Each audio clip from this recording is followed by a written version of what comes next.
തൊഴിൽ മേഖലയാണ്, സ്കീം വർക്കറാണ്. ആ സ്കീം വർക്കറുടെ ജോലി 5 വർഷം തുടർച്ചയായിട്ട് ചെയ്താൽ, 1 വർഷം പ്രസവത്തിന് പോയാൽ അല്ലെങ്കിൽ അങ്ങനെ ഒരു ആവശ്യത്തിന് പോകുന്നത് തൊഴിലായിട്ട് തന്നെ നമ്മൾ കൂട്ടുന്നതാണ് രാജ്യത്തിൻ്റെ നിയമം.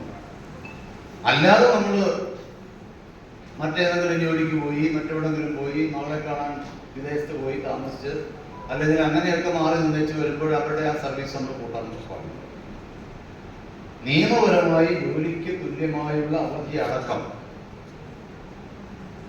5 വർഷക്കാലം തുടർച്ചയായി ജോലി ചെയ്യുന്ന ഏതൊരു സ്കീം വർക്കറായാലും ആ സ്കീം വർക്കർ ചെയ്യുന്ന ജോലിയും അവരുടെ സേവനവും ആ നാടിൻ്റെ ആവശ്യത്തിന് വേണ്ടി ജനങ്ങളുടെ ആവശ്യമുള്ളതാണ് എന്ന് ഏതൊരു പൊട്ടക്കണ്ണനും മനസ്സിലാവും. കാരണം നിരന്തരമായി നമ്മൾ 5 വർഷം ജോലി ചെയ്യണമെങ്കിൽ ആ ജോലി ഇല്ലാതെ പറ്റത്തില്ല. പറ്റുമോ? പറ്റത്തില്ല. മനസ്സിലാവുന്നില്ലല്ലേ? നമ്മൾ പറയുന്നതൊന്നും നിങ്ങൾക്ക് മനസ്സിലാവില്ല. നമ്മളാരും ഒന്നും പ്രതികരിക്കുന്നില്ല. നമ്മുടെ ഈ മലയാളത്തിനൊരു കുഴപ്പമുണ്ടോ എന്ന് എനിക്കറിയില്ല. INTC പറയുന്നതൊന്നും തൊഴിലാളികൾക്ക് മനസ്സിലാവുന്നതാണ്. നേരെ നമുക്ക് CIT പറയുന്നതാണെങ്കിൽ പറയണ്ട, ചുണ്ടാനിക്കാൻ മതി, അപ്പം മനസ്സിലാവും. അപ്പം മനസ്സിലാവും. അല്ലെങ്കിൽ സായിബാത്തായതിന് ഈ ത്രിവർണ്ണ പതാക മൊത്തമായി പുറത്തോട്ട് വന്നാലും നമുക്കൊന്നും മനസ്സിലാവുന്നില്ല.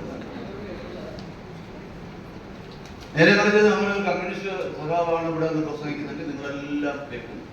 അത് കേട്ട് പറയേണ്ടതും പറയാത്തതും എല്ലാം നിങ്ങൾ മനസ്സിലാവും. നേരെ പറഞ്ഞ് നമ്മളിനി നമ്മുടെ കുടലെടുത്ത് പുറത്ത് കാണിച്ചാൽ നിങ്ങൾ പറയും, ഓ അത് കുടലൊന്നുമില്ല, 2 തുണിയെ പറ്റി ചെയ്താണ് സാധനം എടുത്ത് കാണിക്കുന്നതെന്ന് പറയും. ഇതാണ് നമ്മളും അവരുമായിട്ടുള്ള വ്യത്യാസം. നമുക്ക് 100,000 പ്രശ്നങ്ങളാണ്. നമുക്ക് ഭർത്താവ് അനുഭവിക്കത്തില്ല, ആണവരെ ശ്രമിക്കത്തില്ല, പിന്നെ വണ്ടി കയറി വേണം ഇവിടെ വരാൻ, ട്രെയിനിൽ കൂടെ കയറി വേണം ഇവിടെ വരാൻ, പിന്നെ ഞങ്ങളങ്ങ് കാസർഗോഡുകാരല്ലയോ, എങ്ങനെ എറണാകുളത്ത് വരും, ഞങ്ങൾ തിരുവനന്തപുരത്തുകാരല്ലയോ, തിരുവനന്തപുരത്തുകാർക്ക് എങ്ങനെ എറണാകുളത്ത് വരാൻ പറ്റും, എറണാകുളത്തുകാർക്ക് എങ്ങനെ കോട്ടയത്ത് പോകാൻ പറ്റും, ആകെപ്പാടെ ശരിയല്ലേ? ഏറ്റവും അവസാനം നാളുണ്ടായിരുന്നു പ്രയാസമാണ്, ഭയങ്കര പ്രയാസമാണ്. ഞാൻ ഇവിടെ വന്നപ്പം ഞാൻ 10:30 എത്തുന്ന ആളാണ്. കൃഷ്ണമണി ജോസഫും പറഞ്ഞു വന്നുകൊണ്ടിരിക്കുന്നതേ ഉള്ളൂ. അപ്പം ഞാൻ പറഞ്ഞു ശരി 11 മണിക്ക് ഞാൻ വരും. 11 മണിക്ക് എത്തുമ്പോൾ എനിക്ക് മനസ്സിലായി 100 പേരെ 100. അപ്പൊ കൃഷ്ണമണി പറയാൻ നോക്കി 200 എത്തും.